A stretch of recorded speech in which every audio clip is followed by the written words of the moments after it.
দ্রুত মাটির নিচে ঢুকে যাচ্ছে কলকাতা। কেন ঘন ঘন ভূমিকম্প হচ্ছে এই বাংলায়? বারবার কাঁপছে মহানগরী। এটি আসলে কিসের ইঙ্গিত? মহাদেশীয় ভাঙন রেখার ওপর দাঁড়িয়ে কলকাতা। আর যেভাবে আপনিও তুলে উঠলেন, এরকম যদি বারবার হয়, মায়ানমারের মতো বিপদ কি এই শহরেও? ভারতের পূর্ব উপকূলের এই 3টি বদ্বীপ অতি ঝুঁকিপূর্ণ। আপনার এলাকাও কি রয়েছে এই লিস্টে? ভূমিকম্প নিয়ে আতঙ্ক নয়, বিশেষজ্ঞরা কি বলছেন শুনুন। কলকাতায় আবার ভূমিকম্প। এবার ভূমিকম্পের কেন্দ্রস্থল বাংলাদেশের খুলনা। মঙ্গলবার দুপুর 1:22। পশ্চিমবঙ্গের অন্যান্য জেলাতেও কম্পন অনুভূত হয়। জানা যাচ্ছে ভূমিকম্পের উৎসস্থল মায়ানমার। প্রশ্ন উঠছে, কলকাতায় কেন বারবার কম্পন টের পাওয়া যাচ্ছে? বিশেষজ্ঞরা বলছেন, আসলে কলকাতা সরাসরি বড় কোনো ফ্রন্ট লাইনের ওপর না থাকলেও এটি ভূমিকম্প প্রবণ অঞ্চলের খুব দূরে নয়।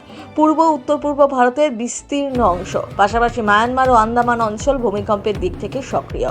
ইন্ডিয়ান ও ইউরেশিয়ান টেকটনিক প্লেটের সংঘর্ষের প্রভাব এই বিস্তীর্ণ এলাকায় পড়ে। সেই কারণে দূরে কোথাও বড় ভূমিকম্প হলে তার ঢেউ বা সিসমিক তরঙ্গ কলকাতা পর্যন্ত পৌঁছে যায়।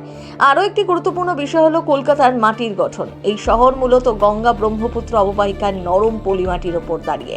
নরম মাটি শক্ত মাটির তুলনায় কম্পনকে বেশি সময় ধরে রাখতে পারে এবং অনেক ক্ষেত্রেই তা বাড়িয়ে দিতে পারে।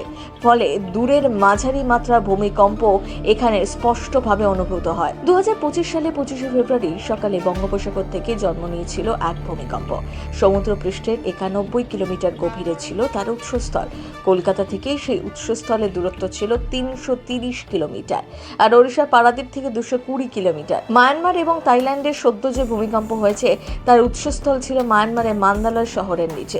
ভূতত্ত্ববিদরা বলছেন, মান্দালয়ের নিচে ভূস্তরে সাগাইং ফল্ট নামে যে সুদীর্ঘ ফাটল বা চ্যুতিরেখা রয়েছে, সেখান থেকেই এই কম্পন উঠে এসছে।